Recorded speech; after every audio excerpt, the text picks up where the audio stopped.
Jeeva today பார்வையாளர்களுக்கு வணக்கம். இன்றைய நேர்காணலில் அரசியல் பார்வையாளர், முன்னாள் தமிழ்நாடு வெற்றி கழகத்தினுடைய தீவிர ஆதரவாளர், முன்னாள் நிர்வாகி வீராசாமி மணிகண்டன் அவர்கள் தான் நம்முடன் இருக்கிறார். சார் வணக்கம். சார் வணக்கம். சார் சார் விஜய் அவர்கள் வார சனிக்கிழமை மக்களை சந்திக்கிறார், சுற்றுப்பயணம் வர்றாரு. மக்கள் பிரச்சனை ஒன்று வரும்போது போராட்டம் நடத்துகின்ற தலைவர்கள் வேற, நான் வர்றப்ப என்னென்ன மக்கள் பிரச்சனை இருக்கோ அதை அட்ரஸ் பண்ணி நான் பேசிட்டு போயிடுவேங்கிறது வேற. இவர் ரெண்டாவது ரகம். இந்த ரகம்ங்கிற புதுமையான அரசியலாக தான் இருக்குது.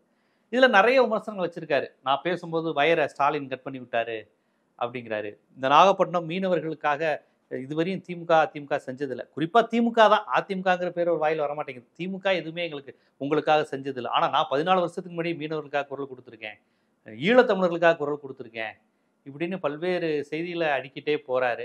இதை எப்படி பார்க்குறீங்க? நான் எனக்கு மீட்டிங்னா பெர்மிஷன் தர மாட்டேங்கிறாங்க, என்னை கை தூக்க விட மாட்டேங்கிறாங்க, தலை தூக்க விடக்கூடாதுன்னு சொல்கிறாங்க. இது மாதிரி பாஜகவை சொல்லுவீங்களா? ஸோ பாஜக திமுக மறைமுக கூட்டு அப்படிங்கிற மாதிரியே அந்த கடந்த முறை பேசின அதே பாணியில் தான் மீண்டும் பேசியிருக்கிறாரு. இதை எப்படி புரிஞ்சுக்கிறது, எப்படி பார்க்குறது? இப்போ இவ்வளோ கேள்விகள் திரு விஜய் அவர்கள் கேட்டிருக்காரு. நேற்று சென்னை ஹைகோர்ட்டு சொன்னதை அவர் படித்தாரா இல்லை அவருக்கு ஏதாவது எடுத்து சொன்னாங்களான்னு தெரியல. ஹைகோர்ட்டே இதெல்லாம் கண்டம் பண்ணியிருக்கு. இவங்களை கேட்டிருக்காங்க, இந்த மாதிரி பொதுமக்களை தொந்தரவு பண்ணக்கூடாது, இது எல்லா கட்சிகளுக்கும் தான் இது போடுறாங்க. விளக்கம் கேட்குறாங்க, காவல்துறை கிட்ட விளக்கம் போகிறேன், என்னங்க இவங்களுக்கு மட்டும் ஸ்பெஷலாக நீங்கள் இந்த மாதிரிலாம் தடுக்கிறீங்களா அப்படின்னு கேட்கும்போது, இது வழக்கமாக எல்லாருக்கும் போடுறது தான் அப்படின்னு சொல்கிறாங்க. அப்புறம் இவங்க திருப்பி என்ன கேட்குறாங்கன்னா, கர்ப்பிணிகளை மாற்றுத்திறனாளிகளை வரக்கூடாதுன்னு சொல்கிறாங்கன்னா, அவரே கடுப்பாய், ஜட்ஜே கடுப்பாய், ஏங்க இதெல்லாம் நல்ல விஷயம் தாங்க, நீங்கள் ஒரு முன்னுதாரணமாக இருக்கக்கூடாதா அப்படின்னு சொல்லி கேட்குறாரு. ஒரு அரசியல் கட்சி எப்படி முன்னுதாரணமாக இருக்குன்றதை நீங்கள் பண்ணலாமே. இந்த விஷுவல்லாம் பார்க்கும்போது எனக்கே பயமாக இருக்குது. இவங்க கிட்ட கட்டுத்தொகை வாங்குங்கன்ற அளவுக்கு போயிட்டாங்க. இப்போ இவங்க பிரச்சனை இல்லை, இவங்க பணக்கார கட்சி. விஜய் அவர்கள் உச்ச நடிகர், அவர் கோடிக்கணக்கில் பணம் சம்பாதிச்சு இவரு கட்டுத்தொகை கட்டத்துக்கு தயார். இப்போ நம்ம மாதிரி சின்ன சின்ன அமைப்புகள் போராட்டம் பண்ணும்போது இது நமக்கும் இது நாளைக்கு களத்தில் கேட்பாங்க. ஏதாவது ஒரு போராட்டத்துக்கு போய் அனுமதி கேட்டான்னு சொன்னாங்க, நீங்கள் கட்டுத்தொகை கட்டுங்கன்னுவாங்க. நம்மளே இப்போ கம்யூனிஸ்ட் தோழர்கள்லாம் பார்த்தீங்கன்னா உண்டிக்குழிக்கு தான் இன்னைக்கு வரைக்கும் போராட்டங்கள். அவங்களால இதை கட்டுத்தொகை கட்ட முடியுமா? அப்போ எவ்வளவு பெரிய சிக்கல்களை உருவாக்குறாங்க. உண்மையான மக்கள் பிரச்சனைக்காக போராடுவாங்க. அன்னைக்கு ஒருத்தர் முதலாளியை எதிர்த்து, நிறுவனத்தை எதிர்த்து போராடிட்டு இருப்பாங்க, அதுக்காக போராடுவாங்க அவங்க. நீங்க அனுமதி கேட்குறீங்க, காவல்துறை கிட்டே நீங்க போக மாட்டீங்க. எதுக்கு எடுத்தாலும் நாங்க கோர்ட்டுக்கு போவோம்னா, கோர்ட்டே இப்போ உங்க தலையில குட்டு வச்சிருச்சு இல்ல. இதுதான் நீங்க எதுக்கான முன்னுதாரணமா இருக்கும்போது நீங்க என்ன பண்றீங்கன்னா, களத்தையே நீங்க பின்னோக்கி இழுக்கிறீங்க. இப்ப நீங்க என்ன பண்றீங்க, நீங்க செயல்படாம இருக்கீங்க, உங்களை செயல்படாம யாரும் விடுறது இல்லைன்னு நீங்க ஒரு குற்றச்சாட்டு சொல்றீங்க. இப்ப நீங்க பண்ற இந்த செயல் நாளைக்கு கோர்ட்டே ஒரு வரமுறை எடுத்துட்டு வரும். போராட்டங்களே நடத்தக்கூடாது, போராட்டங்களுக்கு இந்த கிரைட்டீரியெல்லாம் வச்சாங்கன்னா, பொதுஜன மக்களோ வெகுஜன மக்களோ ஒரு கள போராளியோ ஒரு அமைப்போ போராடுறதுக்கே அந்த வீரியத்தை நீங்க குறைக்கீங்க. அப்ப நீங்க யாருக்கான ஆளுன்னு இங்க ஒரு மிகப்பெரிய ஒரு கேள்வி நமக்கு எழும்புது. திமுகவை திட்டுவது, அரசை விமர்சிப்பதுங்கிற மாதிரியான விமர்சனங்களை வைக்கிறாரு. இது என்ன மாதிரியான தாக்கத்தை சார் மக்கள்கிட்ட ஏற்படுத்தும்? ஏன்னா இப்போ நாகப்பட்டினத்தில் போய் நின்றுட்டு மீனவர்களுக்காக இந்த அரசு ஒன்றுமே செஞ்சதில்லை, ஒன்றுமே மீனவ மக்களுக்காக எதுவுமே செஞ்சதில்லை, ஆனால் நான் 14 ஆண்டுகளாக மீனவர்களுக்காக குரல் கொடுக்குறேங்கிறாரு, 14 வருஷத்துக்கு முன்னாடி நான் மாநாடு போட்டிருக்கேங்கிறாரு. இது எப்படி உடனே மக்கள் இதை ஏற்றுக்குவாங்களா? வந்துட்டாரா, ஒரு ஆபத்து, நம்ம மீட்பர் வந்துட்டாருங்கிற மாதிரி மக்கள் ஏற்றுக்குவாங்களா? சார், கஜா புயல்னு ஒரு மிகப்பெரிய ஒரு புயல் ஒக்கி புயல் வந்தது. அப்பெல்லாம் இவங்க எங்கே போனாங்க? அந்த மீனவர்கள் கடுமையாக பாதிக்கப்பட்டாங்க. அப்போ கூட பார்த்தீங்கன்னா அங்க இருக்கிற ரசிகர்கள் இதே கடைமடை பகுதி தான், நாகப்பட்டினம், தஞ்சாவூர் அந்த பகுதி தான். ஆமா, நாங்க களத்துல வேலை செஞ்சோம். அதே விஜய் ரசிகர்கள் வேலை செஞ்சாங்க. அவங்க சொந்த பணத்தை போட்டு தான் வேலை செஞ்சாங்க. அப்போ தலைமையில இருந்து ஒன்றும் பணம் கொடுத்தலாம். அவங்க மக்கள் நல இயக்கம் வச்சு நான் மக்களுக்காக பாடுபட்டு இருக்கேன்னு சொல்லியிருக்காரு. பண்றாங்க சார். அது அவங்க சொந்த பணத்துல அந்த ரசிகர்கள் பண்றாங்க. ஆமா, அந்த பசங்க அவங்களோட உழைப்புல இருந்து எல்லாமே தினக்கூலிகள் தான், அவங்களோட பணத்துல இருந்தா கொடுத்தாங்க. தலைமையில இருந்தோ எங்க இருந்தோ திரு விஜய் அவர்களோட சொந்த பணத்தையும் கொடுக்கல. அதே மாதிரி ஒரு கண்டன ஆர்ப்பாட்டம் மாதிரி தான் அங்க நடத்தினால கண்டி. அவங்களுக்காக எந்த நலத்திட்ட உதவிகளோ வேற எதுவுமே செஞ்சதா சரித்திரமே இல்லை. இன்னைக்கு நீங்க பொலிட்டிக்கலா நீங்க பேசுங்க, அது நீங்க அரசியல் தலைவரா வந்துட்டீங்க. ஆனா அரசியல் தலைவருக்கான பேச்சு திருப்பி நீங்க பேசுனீங்களா? திருச்சி தான் உங்களுக்கு கைவாரிடுச்சு, காலவாரி விட்டுடுச்சு. அட்லீஸ்ட் நீங்க இங்கேயாவது நீங்க அரசியல் பேசுங்க. திருப்பி அரசியல் ஸ்கூல் புள்ள மாதிரி திருப்பி நீங்க என்ன பண்ணீங்கன்னா எதுவுமே செய்யல. முதலீடுன்றது டிரான்ஸ்பரன்சியா சொல்றாங்க, முதலமைச்சர் சொல்றாங்க. நீங்க தரவுகளை எடுத்து போய் பார்க்கலாம். நீங்க என்ன சொல்றீங்கன்னா முதலீடு பண்ண போனீங்கன்னு சொல்றீங்க. இது எப்படி, எந்த விதத்துல இது ஒரு அரசியல் குற்றச்சாட்டுன்னு நமக்கு தெரியல. நம்ம திமுக காரர் கிடையாது, திமுக காரங்க அதுக்கு பதில் சொல்லுவாங்க. ஆனா ஒரு சொல்லுகின்ற குற்றச்சாட்டு இன்னைக்கு எல்லாருமே படிச்சிருக்காங்க சார். இன்னைக்கு எல்லாருமே படித்த மக்கள். இவர் என்ன நினைச்சாருன்னா, நாகை எல்லாம் படிக்காதவங்கன்னு நினைச்சிட்டு இவர் இப்படி பேசுறாரா, யாருக்கும் தரவுகள் தெரியாதுன்னு பேசுறாங்க. மெத்த படித்த இளைஞர்கள் அங்க இருக்காங்க. போறாங்கன்னா ஒரு ஃபாரினுக்கு போறப்ப ஒன்றிய அரசின் கண்காணிப்புல இருந்து தப்பிச்சுட்டு யாரும் போயிட முடியாது. நம்ம வெளியுறவுத்துறை, உள்துறையெல்லாம் ஏன்னா ஏற்கனவே இந்த குற்றச்சாட்டு அண்ணாமலை வச்சாரு. அண்ணாமலை பிஜேபி என்ன பேசினாங்களோ அதை தான் அவர் பேசுறாரு. நீங்க போய் இன்வெஸ்ட் பண்ண போறீங்க, இதெல்லாம் அண்ணாமலை சொன்னதுதான். இவ்வளவு கோடி எடுத்துட்டு போறீங்க அப்படின்னாரு. இப்ப அதே டோன்ல தான் சொல்றாங்க, நீங்க முதலீடு கொண்டு வரல, இன்வெஸ்ட் பண்ண போறீங்க அப்படிங்கிறாரு. அது என்ன ஆதாரம்னு இது வரையும் தெரியல. இல்ல எழுதி கொடுக்குறவங்க ஒரே ஆள் தானே, ஒரே ஸ்கிரிப்ட் தான். அண்ணாமலை அவர்களுக்கு எழுதி கொடுக்குறவங்க ஒரே ஆள் தான், திரு விஜய் அவர்கள் எழுதி கொடுக்குற ஒரே ஆள் வந்து ஒரே கருத்தை தானே நீங்க வந்து சொல்லுங்க. வேற என்ன புதுசா நீங்க என்ன கருத்தை நீங்க வந்து மக்களுக்கு வந்து சொல்ல போறீங்க? உங்ககிட்ட என்ன கருத்து இருக்கு மக்களுக்கு சொல்றது? இருந்தா தானே சார், நீங்க சட்டியில இருந்தா தான் சார் அகப்பையில் வரும். நீங்க சட்டியிலே ஒண்ணு இல்லாம அகப்பையில ஒன்றும் வரதுக்கு வாய்ப்பு இல்லை. நம்ம அவர் இன்னும் மெருகேறுவார்னு பார்த்தா அவர் இன்னும் வந்து பின்னோக்கி தான் அவர் வந்து போறாரு. அவருக்கு வந்து இப்படிதான் இருக்கு. ஸோ ஒரு ஆர்எஸ்எஸ் பிஜேபி ஐடியாலஜி உள்ளவங்க தான் அவருக்கு எழுதி தராங்க. திமுக திட்டு, திராவிடத்தை திட்டுன்னு எழுதி தராங்க. அதை அப்படியே பார்த்து பேசிட்டு இருக்காரு. ஆமா சார், ஜான் ஆரோக்கியசாமி நம்ம வந்து ஆல்ரெடி நம்ம வந்து சொல்றோம், ஜான் ஆரோக்கியசாமி ஒரு ஆர்எஸ்எஸ் பின்புலத்தில் தான் இருக்காரு. ஆதவ அர்ஜுனா அவர்கள் ஆர்எஸ்எஸோட பின்புலம் தான். பார்த்தீங்கன்னா அவரோட பொதுச் செயலாளர் வந்து ஆர்எஸ்எஸ் பின்புலம் தான். இப்போ வந்திருக்கிற ஐஆர்எஸ் அதிகாரி உட்பட எல்லாமே ஆர்எஸ்எஸோட பின்புலம் இருக்கிறவங்க தான். இவங்கெல்லாம் வந்து எழுதி கொடுக்கறது தான் அவர் படிக்கணும்னா, அப்போ அந்த சித்தாந்தம் தானே இங்கே வந்து பிரதிபலிக்கும். புதுசாக நீங்கள் வந்து ஒரு மாற்று சிந்தனையோ வந்து உங்களுக்கு வந்து ஒரு கம்யூனிசத்தையோ லெனினிசத்தையோ அவர் வந்து வேற எதுவும் உங்களுக்கு வந்து வலதுசாரி சிந்தனையில் இருக்கணும். வலதுசாரி சிந்தனை தான் பேச முடியும். இடதுசாரி சிந்தனையோ மக்களோட பிரச்சனையோ இவங்க வந்து பேச முடியாது.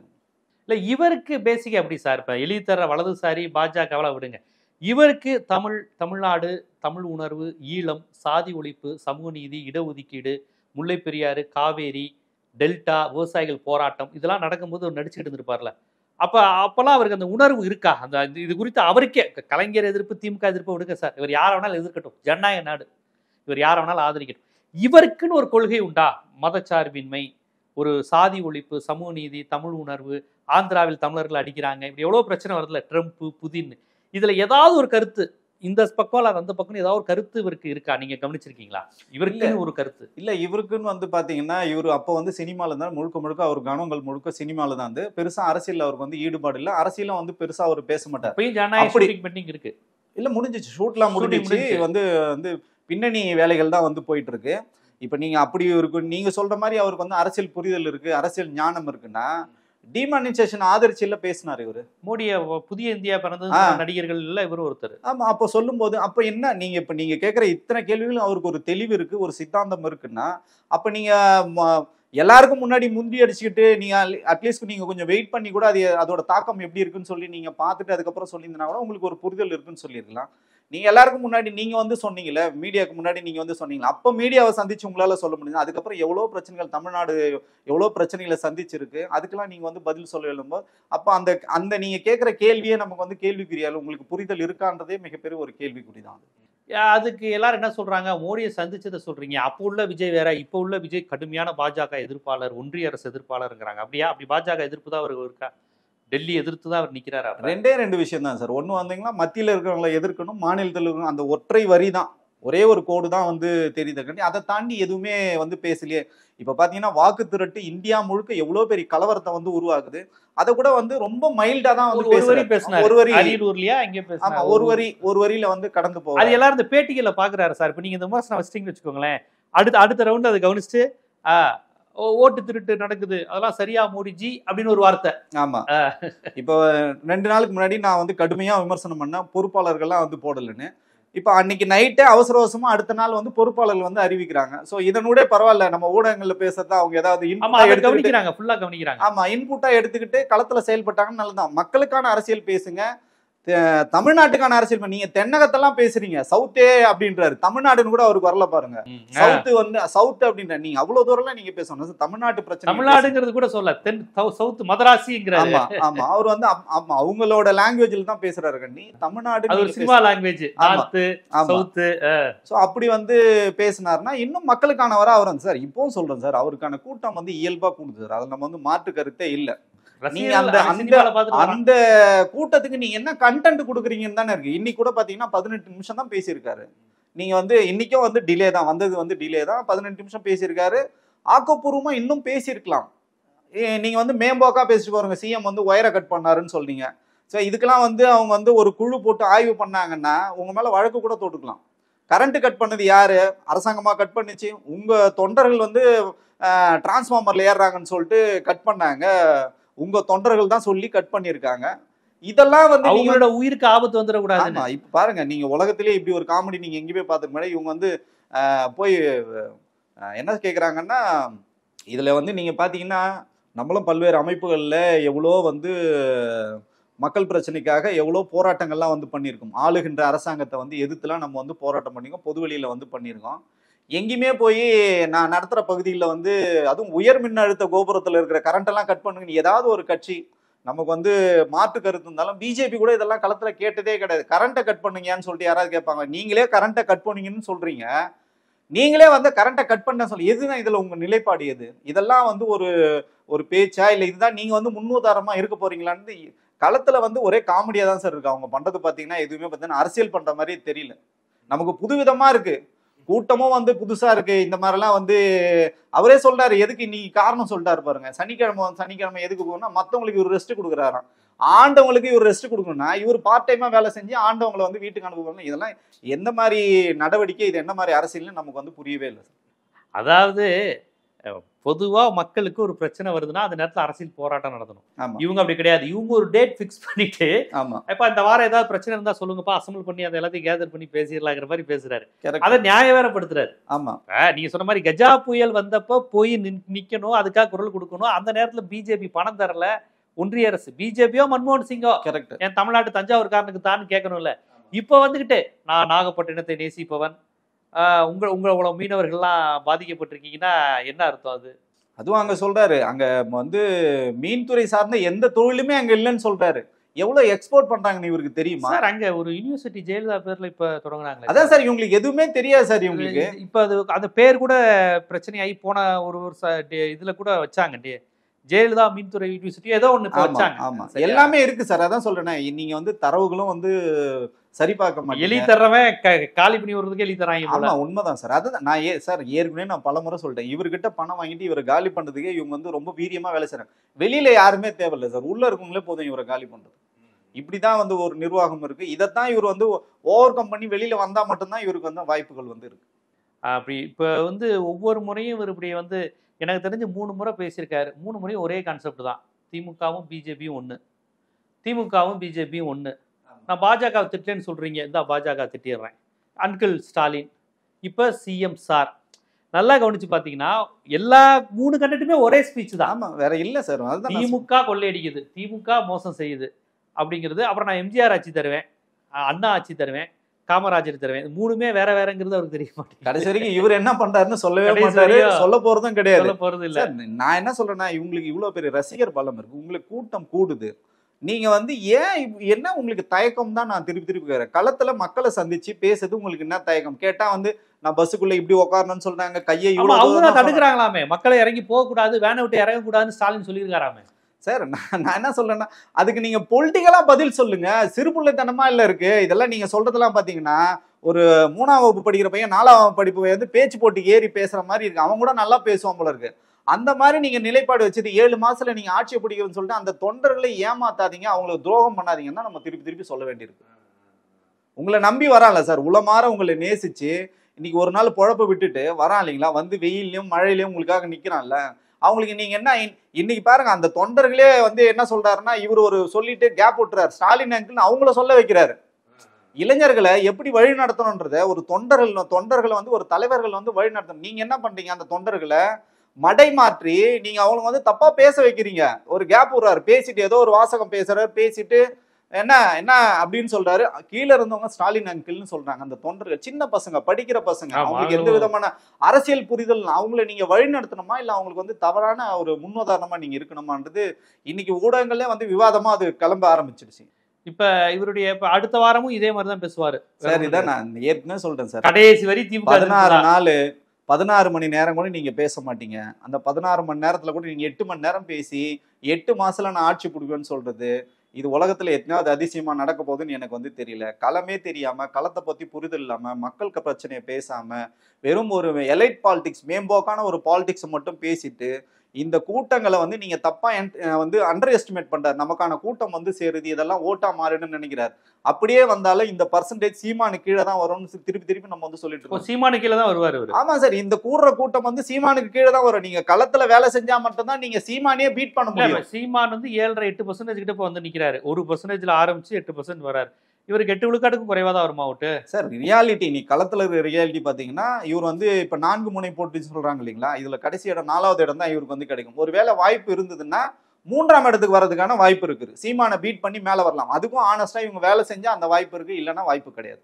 இல்ல இவங்க 2வது இடம் வந்துருவாங்கிற மாதிரில ஊடகங்கள்ல விவாதங்கள் நடக்குது. 2வது இடம் அதிமுகவா தாவேக்காவான்ல பேசிட்டு இருக்காங்க. கடைசியில இருந்து 2வது இடம் சார், அவங்க கரெக்டா தான் சொல்றாங்க. கீழ இருந்து பார்க்க கூடாது. ஆமா, நீங்க கீழ இருந்து பாத்தீங்கன்னா கண்டிப்பா 2வது இடம் வந்து அதுல மாற்று கருத்து இல்ல, கண்டிப்பா 2வது இடம் வருவாங்க. கடைசியில இருந்து 2வது இடம். கடைசியில இருந்து 2வது இடம்.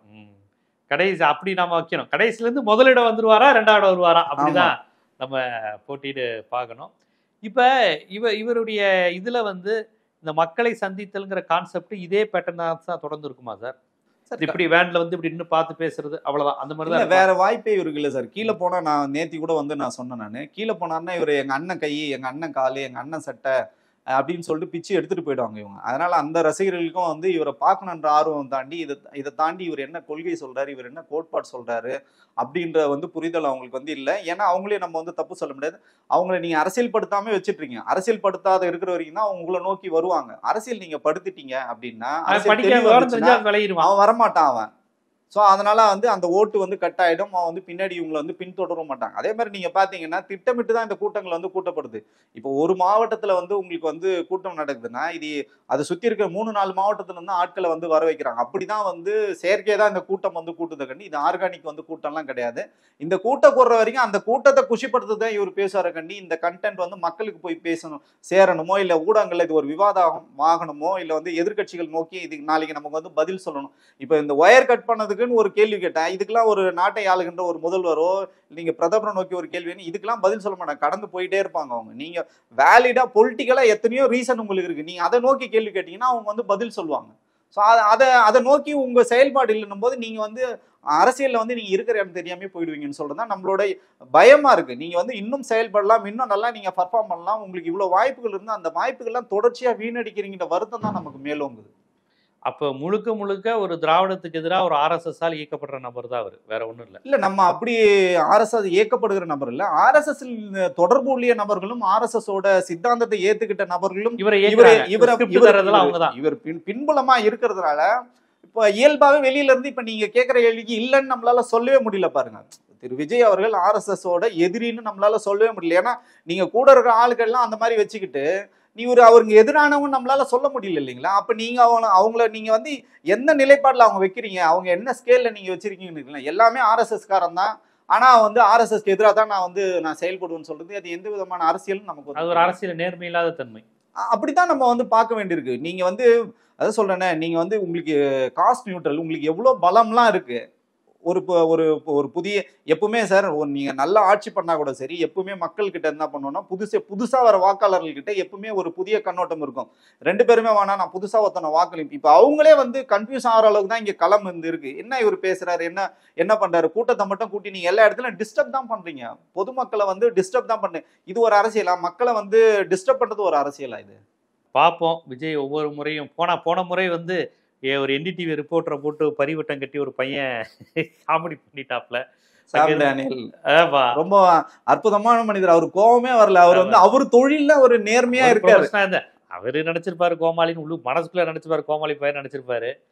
தன்னுடைய மீட்டிங்கை பத்தி பேசுறாருங்கிற அறிவு கூட இல்லாம வேற யாரையோ கிண்டல் பண்ற மாதிரி அவர் நான் சொன்னேன், கூட கேட்டு கூட வா, தலையில போய் கட்டி விடுறிய. அதுதான் சார், அது எப்படின்னா இவங்க களத்தையே மாத்துறாங்கன்னா, அதுதான் நான் திருப்பி சொல்றேன். வட இந்திய ஊடகங்கள் வந்து எப்பவுமே இங்க நடக்கிற விஷயங்களை ரொம்ப ப்ரௌடா பெருமையா வந்து செய்திகளை வெளியிடுவாங்க. இப்ப வட இந்தியா முழுக்க இதை ட்ரோல் பண்றாங்க. எப்படி இருக்கு பாருங்க.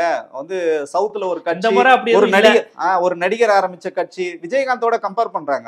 அவர் ஆரம்பிக்கும் போது அந்த வந்து எவ்வளவு ஆர்கனைஸ்டா இருந்தது, இந்த மாதிரி எல்லாம் இருக்கு. இது எங்க நோக்கி நகர? இந்த முறை அப்படி எதுவும் நடக்கல. எந்த செய்தியாளரும் பாதிக்கப்படல. போன வாரம் ஒரு லேடி செய்தியாளர் புலம்பி லெட்டர் கடிதம் ஆர்டிகல் எழுதினாங்க.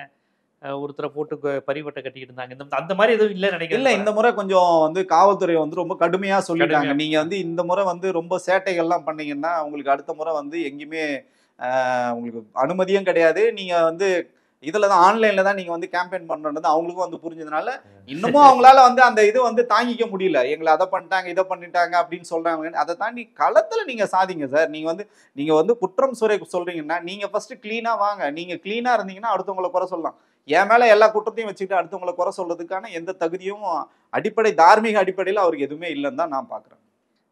அந்த தாவக்காவில் பயணித்தவர்ங்கிற முறையில மற்ற எல்லாரோடையும் நீங்க அவரோட நெருக்கமா இருந்து அவருடைய கருத்தியல் என்ன, செயல்பாடுகள் என்ன, யார் அவரை இயக்குகிறார், யார் ஸ்கிரிப்ட் தர்றாங்க, இது வலதுசாரிக்கு போகுமா, இடதுசாரியா, திராவிடமா, இந்துத்துவமா, அவருக்கு அரசியலற்ற தன்மையா அல்லது அரசியலற்ற தன்மையில் வலது பக்கம் போறாரா, இல்லை அரசியலே அவருக்கு அவ்வளவு புரிதல் தானா போன்ற பல்வேறு செய்திகளை அவர் கூட இருக்கிறவங்க, இந்த அப்பாவி தொண்டர்கள், அந்த ரசிகர்கள், இவங்க எல்லார பற்றியும் ரொம்ப விரிவா நம்ம தமிழ்நாட்டு மக்களுக்கு எடுத்து வச்சிங்க. நன்றி. நன்றி சார்.